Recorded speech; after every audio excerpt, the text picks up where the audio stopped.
예수님이 감당하신 하나님 나라의 그 사역의 핵심적인 성격은 전인적인 치유 사역이었다라는 부분들을 살펴보았습니다.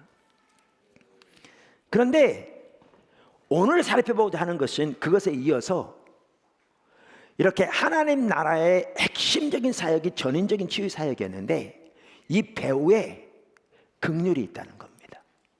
그리고 이 긍휼이 우리 신앙의 본질에 속한 핵심적인 요소로서 우리에게 반드시 필요한 하나님 나라의 백성으로서 매우 중요한 요소이다. 이 부분을 살펴보려고 합니다. 할렐루야. 제가 하나님을 향한 사랑과 이웃을 향한 긍휼, 사랑이 분리되지 않는다고 말씀드렸잖아요. 여러분 성경 전체가 명확하게 말해주고 있습니다. 복음서뿐만 아니고요, 우리가 요한일서 이미 살펴봤잖아요. 뿐만 아니라 바울의 서신서 명명백백합니다. 성경 전체.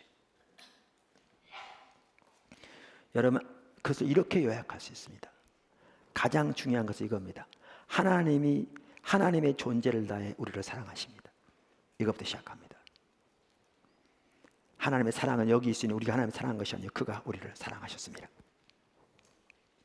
하나님이 하나님의 존재를 다해 우리를 사랑합니다. 두 번째, 이 하나님의 사랑을 아는 것이 핵심입니다.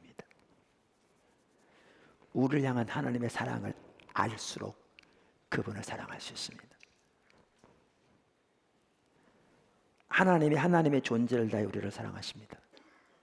두 번째, 그 사랑을 아는 것이 성령의 조명으로 우리 마음들이 밝혀서 그것을 깨닫는 것이 필수입니다. 핵심입니다. 세 번째, 우리가 우리의 존재를 다해 하나님을 사랑하는 것이 가장 큰 계명입니다. 명령입니다. 이것은 우리를 향한 하나님의 사랑을 알 때 그렇게 사랑할 수 있습니다.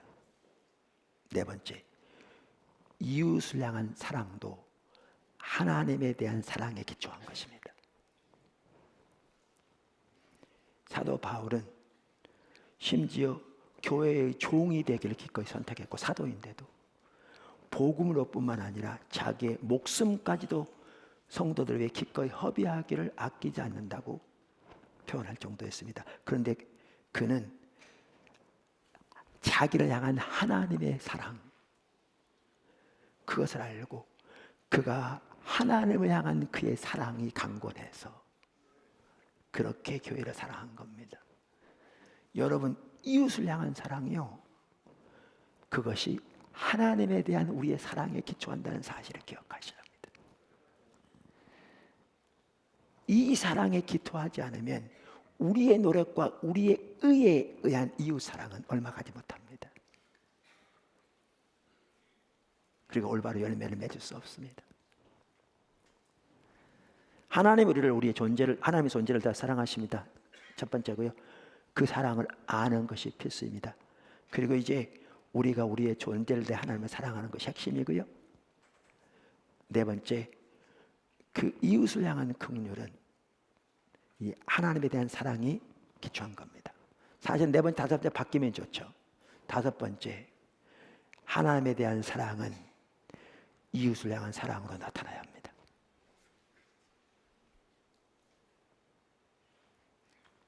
이게 냉엄한 성경의 가르침입니다. 바꿔 말하면 뭐냐 하면 우리가 하나님을 사랑한다고 말할지 모르지만 그것이 이웃을 향한 긍휼로 나타나지 않으면 진정한 의미에서 하나님을 사랑하는 게 아닙니다. 그래서 요한일서도 우리가 진정으로 구원받은 열매의 하나로서 이웃을 향한 사랑을 언급하고 있습니다. 이렇게 분리되지 않습니다. 다시 한번 설명해 볼까요? 하나님이 하나님의 존재를 다해 우리를 사랑하십니다. 그 사랑을 아는 것이 필수입니다. 우리가 우리의 존재를 대해 하나님을 사랑하는 것이 가장 먼저입니다. 우리를 향한 하나님의 사랑을 알수록 그렇게 사랑할 수 있습니다. 그 다음에 하나님을 향한 우리의 사랑은 이웃을 향한 사랑으로 나타나야 합니다. 나타나지 않으면 하나님을 향한 사랑은 올바른 사랑이 아닙니다. 그리고 이웃을 향한 사랑은 하나님께 대한 우리의 사랑의 기초해야 합니다. 이렇게 분리되지 않습니다.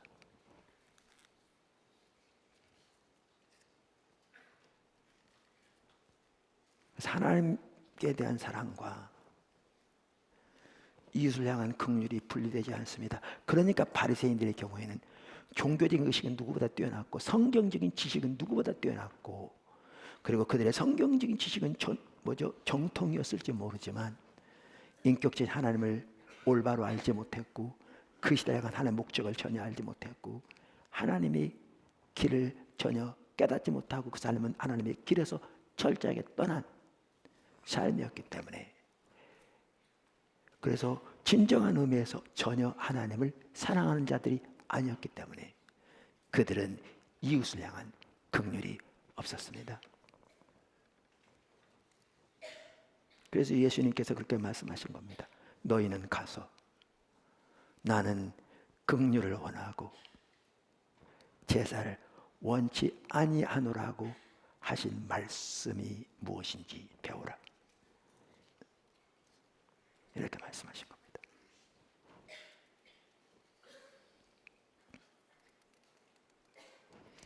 말씀드린 대로 우리는 바리새인처럼 돼서는 안 됩니다. 우리는 바리새인의 제자가 돼서는 안 됩니다. 근데 우리는 바리새인의 제자가 되기 쉽습니다.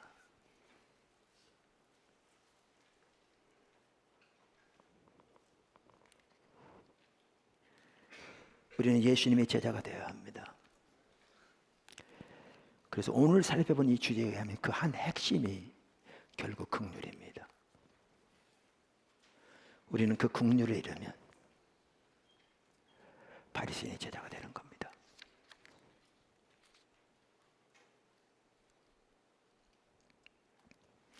여러분, 이와 같이 바리새인들의 삶 속에는 긍휼이 없이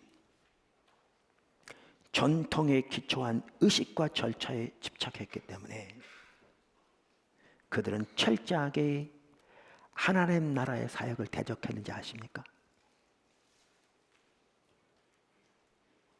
그들은 철저하게.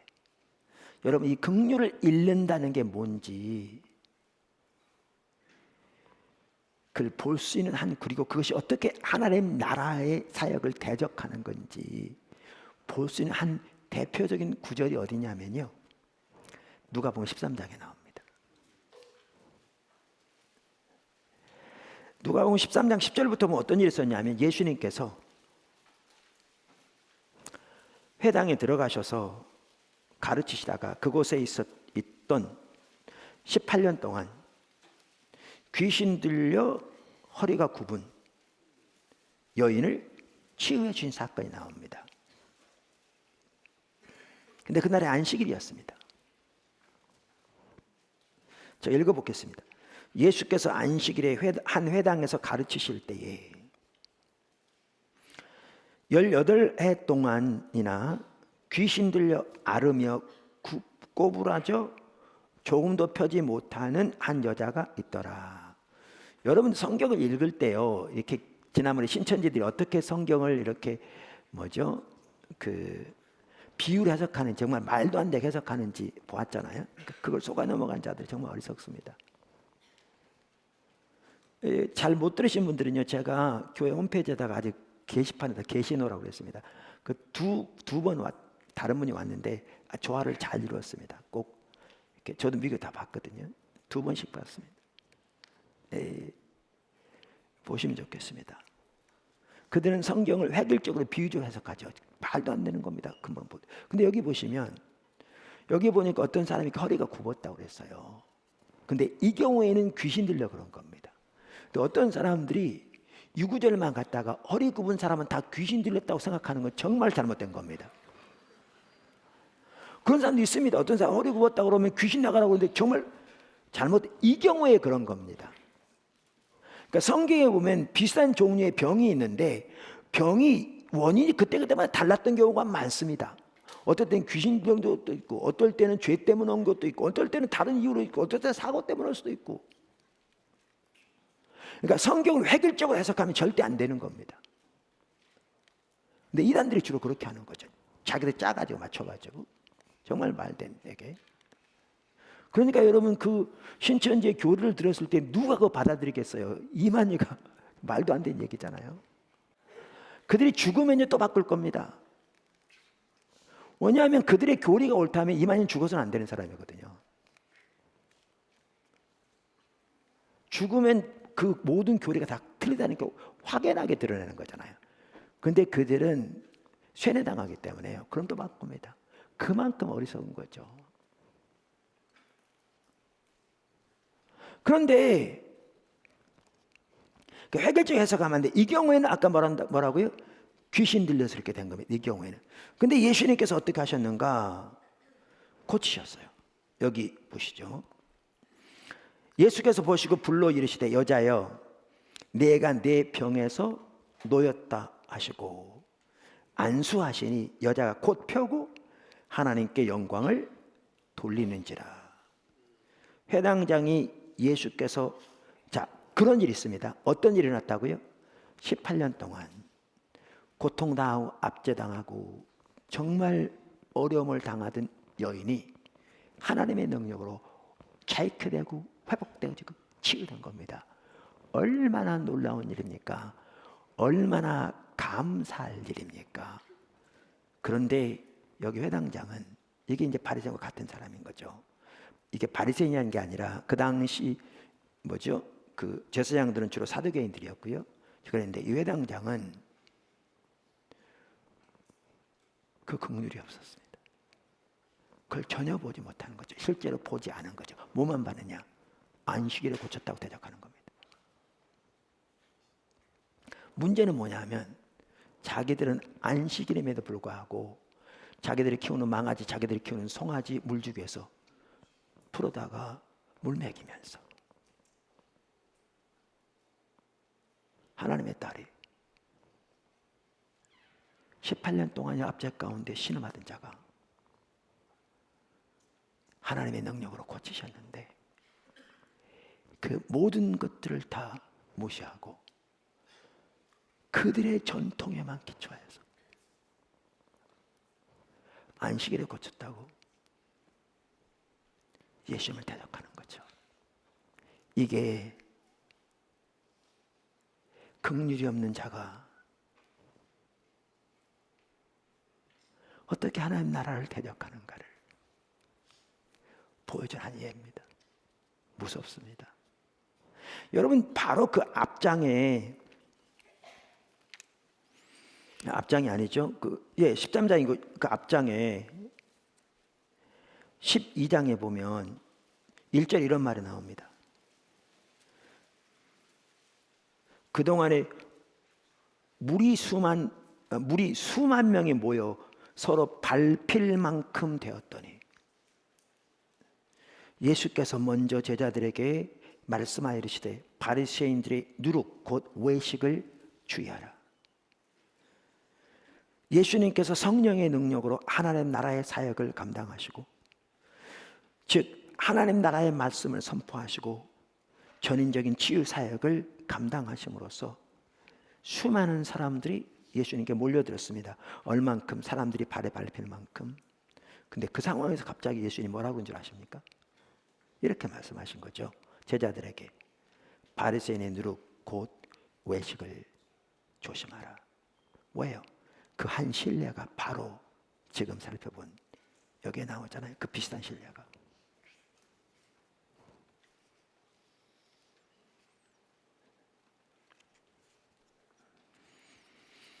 바리새인들은 신앙에서 가장 본질적인 요소인 긍휼이 없는 채 철저하게 긍휼의 사역을 대적하면서 그들은 한마디 말이라도 책을 잡아서 대적하려고 노리고 있었거든요. 그게 바로 그 앞장 마지막 부분에 보면 알거든요. 그래서 11장에 보면 예수님이 이렇게 말씀하시죠. 화 있을진저 너희 율법 교사여 너희가 지식의 열쇠를 가져가서 너희도 들어가지 않고 또 들어가고자 하는 자도 막았느니라 하시니라. 거기서 나오실 때 서기관과 바리새인들이 거세게 달려들어 여러 가지 일을 따져 묻고 그 입에서 나오는 말을 책 잡고자 하여 노리고 있더라.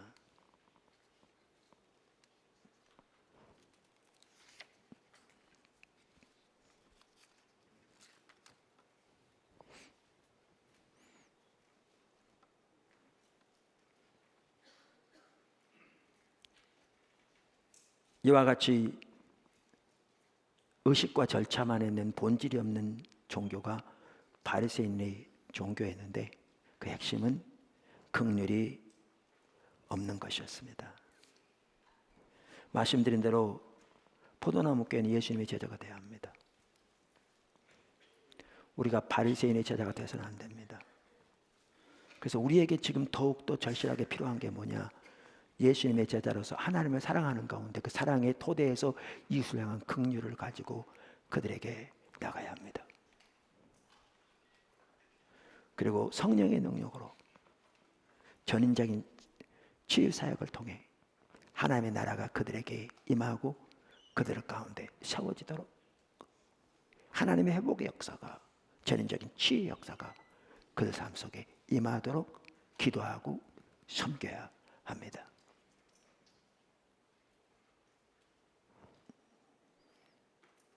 그리고 우리는 하나님께서 하나님의 백성을 만져주시는 것으로 인해서 기뻐할 줄 알아야 합니다. 감사하고 기뻐하고 감격하고. 큰 세 번째,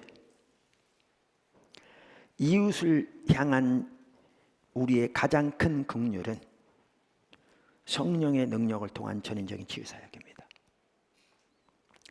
이웃을 향한 긍휼이 많습니다. 구제도 긍휼이고요. 긍휼로서 구제하는 거죠. 등등. 그런데 이웃을 향한 가장 큰 긍휼은 성령의 능력을 통한 전인적인 치유사역입니다. 사실 구제도 여기에 속합니다. 그리고 우리는 성령의 인도를 따라 할 때에 귀한 열매를 맺게 되죠. 예수님처럼 가르치는 것도 여기에 속하고요.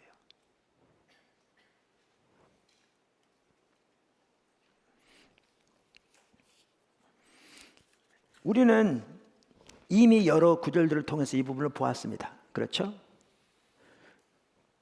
지금 살펴본 하나님 나라의 사역을 보더라도, 그리고 그것이 긍휼의 사역이고, 그렇기 때문에 이웃을 향한 긍휼의 가장 큰 긍휼은 성령의 능력을 통한 전인적인 치유 사역이다. 제가 왜 이 부분을 살펴보느냐 하면요, 우리들이 이 부분을 선명히 볼 수 있기를 바랍니다. 예를 들면 우리가 주일날 예배를 마치면 여러 가지 이유로 인해서 좀 더 하나님 앞에 기도하고, 또 하나님 누가 같이 기도하면서 하나님의 은혜가 임하도록 이렇게 기도해 주기를 원해서 같이 기도하러 나올 때, 우리 기도 사역들뿐만 아니라 많은 오이코스 리더들, 많은 사람들이 별로 관심 없습니다.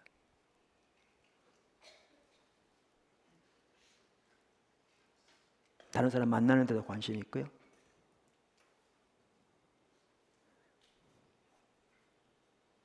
그리고 안 합니다. 여러 가지 이유가 있죠. 지난번에도 말씀드린 것처럼 다른 사람이 하겠지, 또 하나는 내가 한다고 뭐 하나님 하실까. 문제는 저와 여러분에게 능력이 있지 않습니다. 일은 성령의 능력으로 되어집니다. 우리가 기도한다고 모든 사람이 다 치유되는 건 아닙니다. 그리고 하나님의 치유는 이 땅에서만 국한돼서 성경은 말하고 있지 않습니다. 우리는 그 나라에서 궁극적으로 최종적으로 온전히 치유될 겁니다. 그럼에도 불구하고 성경은 분명히 치유에 대해서도 말하고 있습니다. 전인적인 치유는 육신의 치유를 포함합니다. 육신의 치유만이 전인적인 치유가 아닙니다. 뿐만 아니라 어려움을 당하고 있는 사람들, 고통을 당하고 있는 사람들, 기도가 필요한 사람들. 그럼 우리가 기도한다고 자동적으로 되는 건 아닙니다. 하나님이 하셔야 합니다. 우리는 성령의 능력이 필요하죠. 근데 성경이 뭐라고 되어 있냐면, 너희가 얻지 못하면 구하지 아니함이라고 되어 있습니다. 그러니까 하나님께서 역사하기 원하시는데 우리가 믿음으로 순종하여 기도하지 않음으로 인해 하나님 역사하실 기회가 차단되는 경우가 수없이 많이 있을 수 있습니다.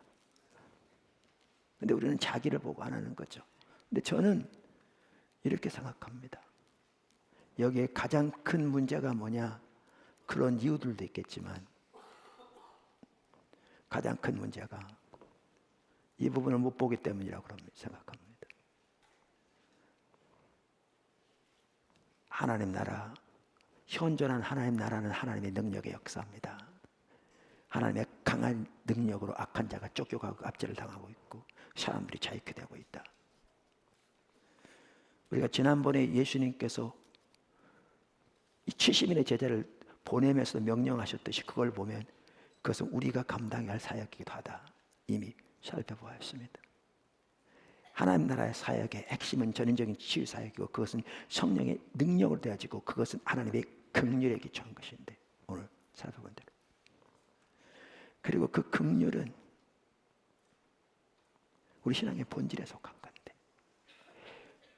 그리고 우리가 당연히 이웃을 향한 긍휼이 있어야 되는데 하나님과 사람과 밀접하게 나누지 않아서 이 한 핵심이 뭐냐?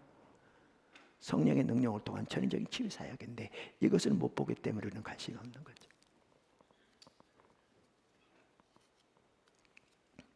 무관심한 거죠. 냉담한 거죠. 우리는 그 압제당한 자에 대한 긍휼히 여기는 마음이 없는 거죠. 식은 거죠. 그래서 아까 제가 말씀드린 대로 우리가 바리새인의 제자가 될까 두렵다 그 얘기입니다. 이 긍휼을 잃으면 우리는 바리새인의 제자가 되거든요. 의식과 교리와 전통과 절차만 있는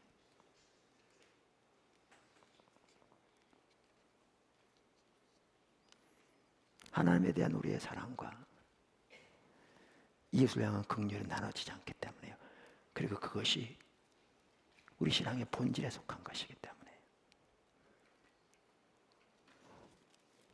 그래서 이 부분을 보기 원하는 겁니다. 그래서 우리들이 제가 말씀드린 게 그 말입니다. 이웃을 향한 우리의 가장 큰 긍휼은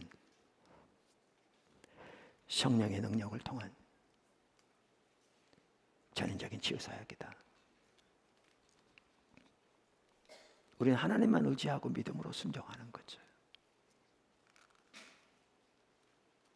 사실 포도나무께 지체들만 하더라도 지금 병들어 있는 분 많습니다. 수술하는 분도 많고 우리가 같이 기도하고 있습니다. 그래서 하나님께 놀랍게 응답하고 계십니다. 또 한편으로는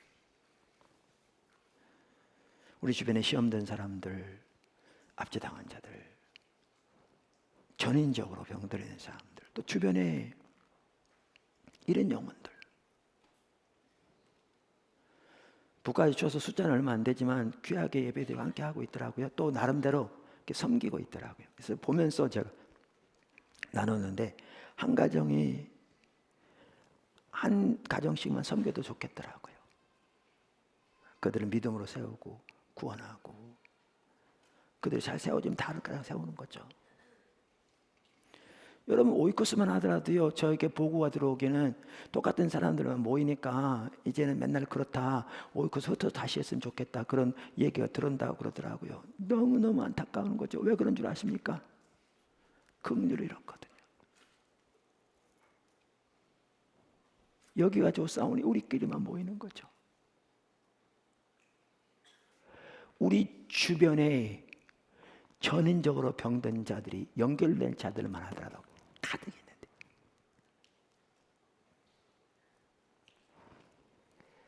한 명이 한 명씩만 대상으로 삼고 섬기기 시작해도 그 오이코스는 절대 그런 말이 안 나올 텐데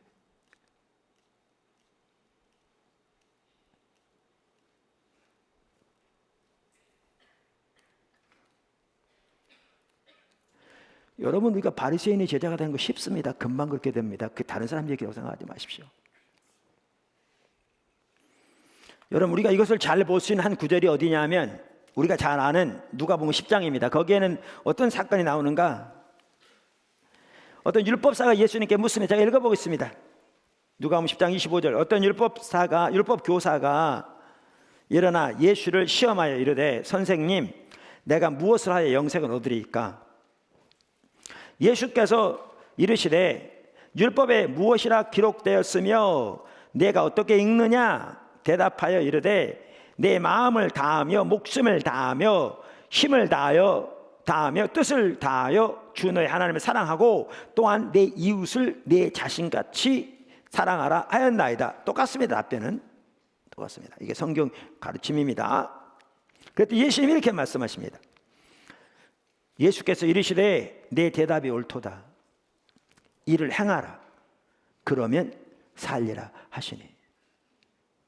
그러니까 여기 참 중요한 얘기나 우리는 아는 것으로 끝나는데 예수님이 뭐라고 그러시냐면 옳다. 이제 행하라. 우리가 신앙의 본질이 무엇인지 알았으면 이제 행하라 그 말이죠.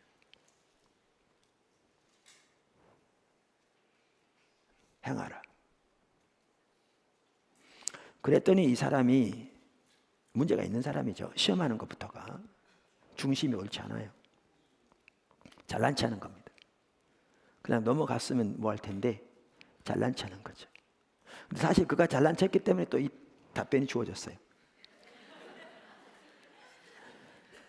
그가 어떻게 했냐면 이렇게 돼 있어요. 이 사람이 자기를 옳게 보이려고 예수께 여짜오되 그러면 내 이웃이 누구이니까? 그랬더니 예수님이 이렇게 답변하십니다. 여러분 잘 아시는 소위 우리가 선한 사마리아인의 이야기라고 하는 비유를 드십니다. 예수께 대답해 이르시되 어떤 사람이 예루살렘에서 여리고로 내려가다가 강도를 만나매 강도들이 그 옷을 벗기고 때려 거의 죽은 것을 버리고 갔더라. 마침 한 제사장이 그 길로 내려가다가 그를 보고 피하여 지나가고 또 이와 같이 한 레위인도 그곳에 이르러 그를 보고 피하여 지나가되 어떤 사마리아 사람은 여행하는 중 거기 이르러 그를 보고 불쌍히 여겨 가까이 가서 기름과 포도주를 그 상처에 붓고 싸매고 자기 짐승에 태워 주막으로 데리고 가서 돌보아 주니라. 어떻게 여겨 그렇게 했다고요? 불쌍히 여겨. 여기 핵심도 바로 그겁니다. 오늘 살펴본 불쌍히 여겨 주니라. 그 이튿날 그가 주막 주인에게 데나리온 둔을 주며 이르되 이 사람을 돌보아 주라. 비용이 더 들면 내가 돌아올 때 갚으리라 하였더니. 제가 알던 목사님은요 부흥강사인데 젊어서 이거 해석하면서 여기 두 데나리온이 뭐냐 구약과 신약이다 그랬는데 그 다 잘못된 해석입니다. 그게 그냥 여기는 두 데나리온이에요.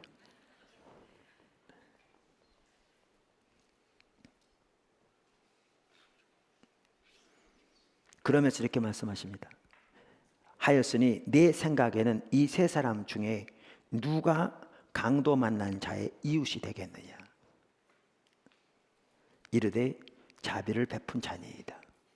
예수께서 이르시되 가서 너도 이와 같이 하라.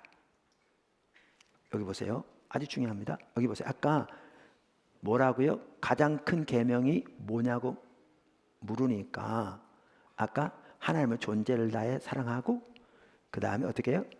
네 예수 내 사랑하라. 잘 알려진 가르침이잖아요. 그 당시. 그랬더니 예수님이 옳다고 그러면서 그대로 행하라고 그랬죠. 그 다음에 내 이웃이 뭐냐고 물었잖아요. 그랬더니 이 비유를 하시면서 어떻게 해요? 가서 그대로 행하라.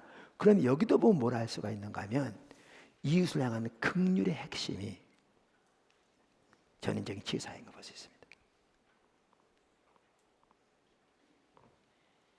그래 안 그래요? 그래서 어떻게 보면 여기 사마리아 사람은요 예수님의 표상이라고 볼 수 있어요. 예수님이 정확하게 사역을 감당하시잖아요. 그리고 우리에게도 그대로 하라 그러면서 이게 우리가 감당해야 할 사역인 것도 보여주고 있고요. 그 다음에 이것을 하나님을 사랑하고 이웃을 사랑하는 신앙의 본질과 연결시킴으로써 이 이웃을 향한 사랑의 핵심이 바로 전인적인 치유사역인 것을 볼 수가 있습니다. 그리고 그 배후에 하나님의 긍휼이 있는 걸 여기서도 볼 수 있습니다.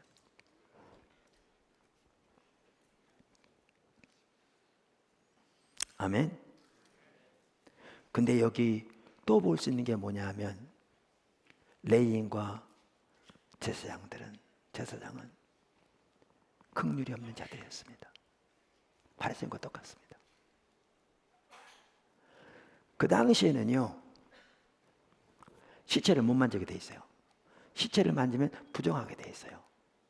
그러니까 제사장들 레위인들이 하나님께 제사를 드리러 가는데 시체를 잘못 만졌다가 부정해지면 타락하지 못하니까 피해간다고 생각할 수 있어요. 근데 우리 성경을 자세히 보시면 그들이 내려가다 그랬거든요. 이 말은 예루살렘에서 내려가다 그렇게 돼 그 말이에요. 그들이 제사를 지내는 자들이었을지 몰라도 제사를 마치고 돌아가는 길이었다고요.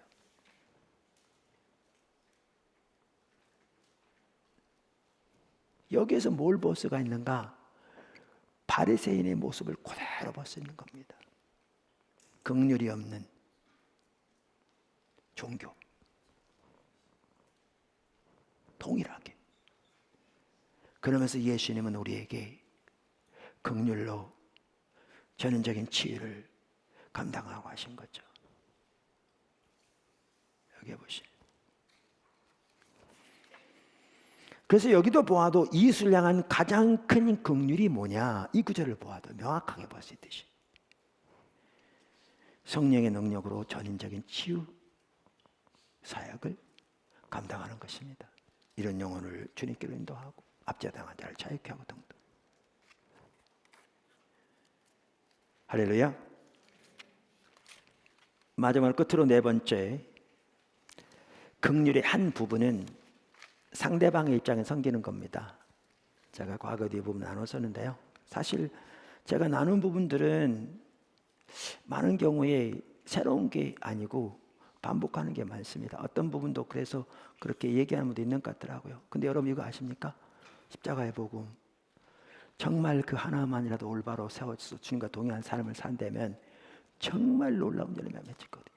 이 토대에서 우리의 예배, 하나님과 인격적으로 교제하며 동행하는 삶, 우리가 성령의 능력으로 하나님 나라의 사역을 감당하는 삶, 하나님의 행하시는 뭐 우리 주변에 어떻게 일하시는 동참하는 삶, 어떻게 중보기도를 통해서 이 시대 하나님의 행하시는 뭐 그 일에 기도로 동참해서 하나님의 그 역사에 동참하는지, 어떻게 하나님의 말씀을 통해 하나님의 뜻과 하나님의 길을 발견 그 가운데 서는지, 이 하나하나는 새롭게 추가적인 내용을 배울 게 중요한 게 아니고요.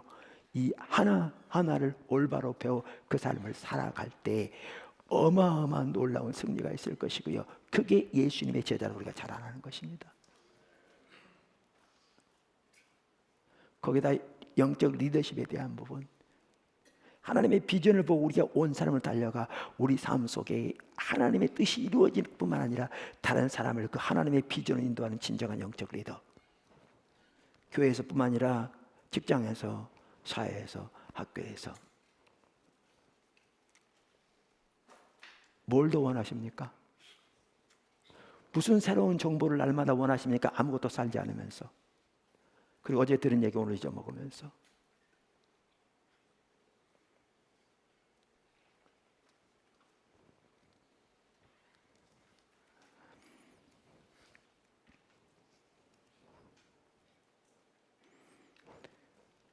그래서 긍휼의 한 핵심적인 부분이 뭐냐? 상대방 입장에 섬기는 겁니다. 사실 전인적인 치유 사역의 한 핵심적인 모델이 어디냐면요, 마태복음 8장 1절부터 나오는 예수님이 나병 환자를 고치신 사건입니다. 아까 말씀드렸죠, 마태복음 구조가 그렇게 돼 있다고요. 예수님의 사역을 이렇게 요약하고 난 다음에 하나님 나라의 사역을 5장부터 7장까지는 예수님 전하신 말씀, 8장 9장은 예수님이 감당하신 전인적인 치유 사역 성님. 그러면서 첫 번째 나온 게 뭐냐면 바로 나병 환자를 고친 사건입니다. 이걸 보면요, 전인적인 치유 사역의 하나의 모델입니다. 여러분, 그 당시 나병 환자는요, 육체적으로, 정서적으로, 사회적으로, 영적으로 병든 사람입니다. 총체적으로 병든 사람입니다. 우선 나병 환자는 몸이 썩어간 사람입니다. 썩어서 눈이 멀고요, 손가락이 떨어져 나가고요. 그래서 제가 과거에 나병 환자를 치유돼 가지고 이렇게 오히려 그들이 성한 사람들이 병원에 다니면서 위문하는 곳, 갔었는데 그 어떤 사람들은 눈이 안 보이니까 근데 다리는 잘 못 걸으면서 눈이 있는 사람이 부축에 가기도 하고 서로 그러는데 그들은 박수 칠 때 이게 손이 이렇게 돼버려 이렇게 박수 치기도 합니다. 육체가 썩어가는 사람이고요. 여러분 요즘 상처가 무섭잖아요. 근데 그들은 그 당시에 나병 환자가 있으면요 사람들 오면 나는 부정하다 소리 지르게 돼 있습니다. 그러니까 어떤 사람은 침을 뱉고 어떤 돌을 던지고 그랬습니다. 여러분 이 거절감 상상해 보셨습니까? 여러분 배너 영화 보면 그런 거 볼 수 있어요. 그들은 사회적으로 그래서 진에서 격리되게 돼 있었습니다. 사회적으로 병든 사람입니다. 가장 어려운 게 뭐냐 하면 이렇게 힘들어도 하나님 앞에 나가 예배 드릴 수 있어서 회복됐을 텐데 나병 환자는 성전에 뿐만 아니라 회당에도 못 들어가게 돼 있었습니다. 그들은 총체적으로 병든 자였습니다. 예수님이 그를 치유하신 사건이 8장 1절에 나옵니다.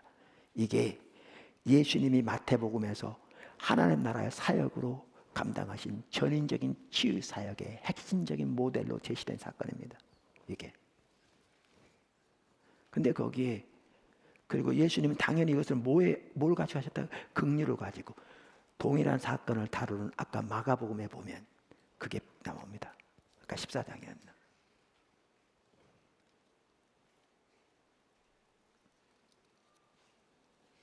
하나님의 긍휼로 치유하셨는데 어떻게 하셨느냐 이렇게 치유하셨습니다. 8장 1절 예수께서 산에서 내려오시니 수많은 무리가 따르니라. 한 나병 환자가 나와 절하며 이르되 주여 원하시면 저를 깨끗하게 하실 수 있나이다 하거늘. 이걸 보아도 그 나병 환자가 하나님께서 예수님을 통해 놀라운 치유들을 행하신 것을 수없이 많이 보았던 것 같아요. 그러니까 자기를 치유할 수 있는 능력이 예수님 안에 하나님께서 예수님을 통해서 가지고 계신 걸 알았어요. 문제는 자기 같은 사람을 치유하실 수 있는지에는 확신이 없었어요. 그 당시 나병 환자 설명드렸잖아요.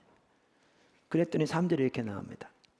예수께서 손을 내밀어 그에게 대시며 이르시되 내가 원하노니 깨끗함을 받으라 하시니 즉시 그의 나병이 깨끗하여진지라. 아까 말씀드린 이 사건이 하나님의 긍휼로 되어진 거라고 그랬는데 중요한 부분이 나옵니다. 예수님이 손을 대셨다 그랬어요. 왜 손을 대셨을까? 안 써있으니까 모릅니다. 근데 추측해 볼 수는 있죠. 요한복음 보면 예수님은 단 한 가지도 성령의 인도를 따르지 않고 하지 않으셨거든요. 그러니까 하나님 행하신 거 행하셨거든요. 이걸 보면 하나님 인도를 따라 행하셨다고 볼 수 있어요. 성경 전체로 이건 명확합니다. 그럼 왜 그렇게 하셨을까? 우선 여러분 그 당시에는 문둥병자에게 손을 대는 것이 종교적인 전통으로 금지되어 있었습니다. 그러니까 레위기 14장 10절에 11장 40절에 보면 부정한 것을 만지지 말라 이렇게 되어 있고요. 동일한 레위기 13장 46절에 보면 문둥병자는 부정하다 이렇게 써 있습니다. 이렇게 둘이 합해져서 전통적으로 어떻게 이해를 가지고 있었냐면 문둥병자를 손에 대는 것은 부정하게 된다는 이해를 가지고 있었습니다. 그래서 여러분 아까 제가 배너 영화 말씀드렸는데 옛날 거 그 오리지널판 거기에 보시면 나오듯이 사람들이 가까이 오면 문둥병자는 자기는 부정하다고 소리치게 되어 있습니다. 그래서 아무도 그에게 손을 대지 않았습니다. 근데 예수님이 그에게 손을 대신 거죠. 예수님 율법을 어긴 건 아닙니다. 그 당시 전통을 이렇게 연결시켜 하고 있었죠. 그리고 아무리 연결시켜 하셨다고 해도 예수님이 손을 대신 순간 치유받았기 때문에 더 이상 예수님 부정이 되지 않았죠. 근데 왜 그렇게 하셨을까? 근데 그 사람의 입장에서 보면 이해가 됩니다. 그렇게 상처받은 사람, 그 거절감, 아무도 그를 돌아보지 않는 그에게 아무도 손을 대지도 않고 가까이 오지도 않는데 그 예수님이 자기를 치유해 주시되 손을 대 치유하셨다. 얼마나 놀라운 회복의 역사가 있었겠습니까? 상상이 되십니까? 여러분 아까 선한 사마리아 사람의 예에도 우리 잘 볼 수 있습니다. 율법 교사가 질문이 뭐인 줄 아세요? 내 이웃이 누구입니까? 라고 물었어요. 우리는 이웃을 섬길 때에도 내 위주로 섬겨요. 내가 원하는 사람을 내가 원하는 방식으로 내가 원하는 만큼 내가 원하는 때 다 자기중심적이에요.